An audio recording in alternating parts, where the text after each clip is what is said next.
പിന്നെ ചർച്ചയുടെ തീരുമാനം എങ്ങനെയാണ് പറയുന്നത്? എം പിമാരുമായിട്ടുള്ള ആശയവിനിമയം നടത്തിക്കൊണ്ടിരിക്കുന്നു.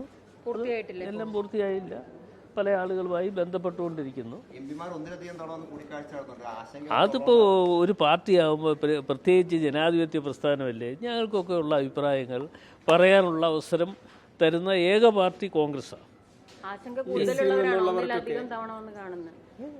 അതിപ്പോൾ അങ്ങനെ ഞങ്ങൾക്ക് ഒരാശങ്ക കുറവില്ല, ഒരു പ്രശ്നമില്ല. ഞങ്ങൾക്ക് അങ്ങനെ ഒരു പ്രശ്നമില്ല. ഞങ്ങൾ ആശയവിനിമയം നടത്തും. ആ ആശയവിനിമയം നടത്തിക്കൊണ്ട് അതിനൊരു ഫൈനൽ തീരുമാനത്തിലേക്ക് ഞങ്ങൾ പോകും. അല്ല, അത് പൂർണ്ണമായി സമവായത്തിൽ എത്തിക്കാൻ വേണ്ടിയുള്ള ശ്രമം KPCC പ്രസിഡന്റ് നടത്തിക്കൊണ്ടിരിക്കുകയാണ്. മിക്കവാറും നിന്നൊക്കെ കൂടുതൽ പേരെ പരിഗണിക്കണം എന്നൊരാവശ്യം MP-മാർ മുന്നോട്ട് വയ്ക്കുന്നുണ്ട്. അതിപ്പോൾ എല്ലായിടത്തും എല്ലാ മേഖലകളിലും ഉണ്ടായിരുന്നില്ല. എല്ലാ മേഖലകളിലും അത്തരം കാര്യങ്ങൾക്ക് ഒരു പ്രാധാന്യം കൊടുക്കും.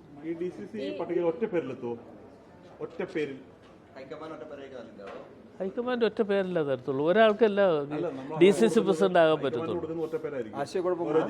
ഞങ്ങൾക്കൊരു ആശയക്കുഴപ്പം ഇല്ല എന്നുള്ളത് കൊണ്ടാണ് ഞങ്ങൾക്ക് ഒറ്റ പേരിലേക്ക് വരുവാണ്. ഞങ്ങൾ ഒറ്റ പേര് തന്നെ. അങ്ങനൊന്നുമില്ല, അങ്ങനെ ഒരു കാര്യമില്ല. നിങ്ങൾ വെറുതെ ഇതൊക്കെ ഈ പിന്നെ മെനഞ്ഞെടുത്ത് കാര്യങ്ങളിലേക്ക് തരൂരുമായുള്ള അർദ്ധരാത്രിയിലെ കൂടിക്കാഴ്ച എന്താണ്? ഇപ്പോൾ അദ്ദേഹം MP അല്ലേ, കേരളത്തിൽ നിന്നുള്ള MP ആണ്, തിരുവനന്തപുരം ജില്ലയിലെ MP ആണ്.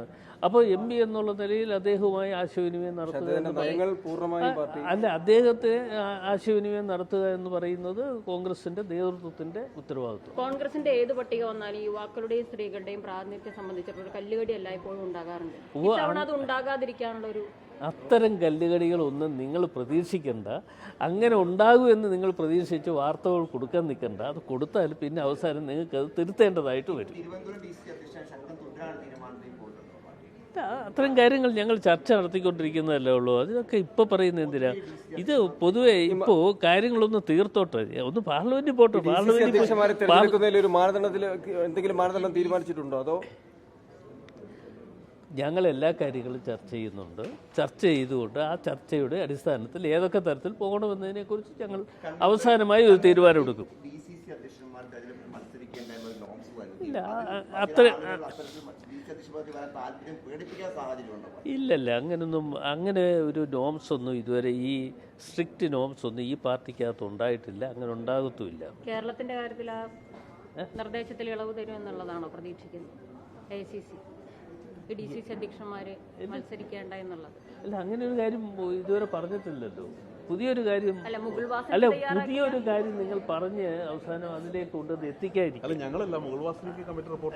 ഞാനൊന്ന് പൊക്കോട്ടെ, പാർലമെന്റിൽ ഒന്ന് പൊക്കോട്ടെ. കൂടിക്കാഴ്ചകളെ ഒരുമിച്ച് കൂടിക്കാഴ്ച നടത്താതെ വെവ്വേറെ കൂടിക്കാഴ്ച നടത്തുന്നത് സ്വാഭാവികമായും പല അഭിപ്രായത്തിന് പലർക്കുള്ളതുകൊണ്ട് തന്നെ അതാത് കാര്യങ്ങൾ ഓരോ വ്യക്തിപരമായിട്ടുള്ള ഇപ്പോൾ MP-മാരെ വ്യക്തിപരമായി കാണണം എന്ന് PCC പ്രസിഡന്റ് ആഗ്രഹിക്കുമ്പോൾ അദ്ദേഹത്തെ കണ്ട് കാര്യങ്ങൾ പറയുക എന്ന് പറയുന്നത് ഓരോ MP-മാരുടെ ഉത്തരവാദിത്വമാണ്. അതിനുവേണ്ടിയുള്ള സമയം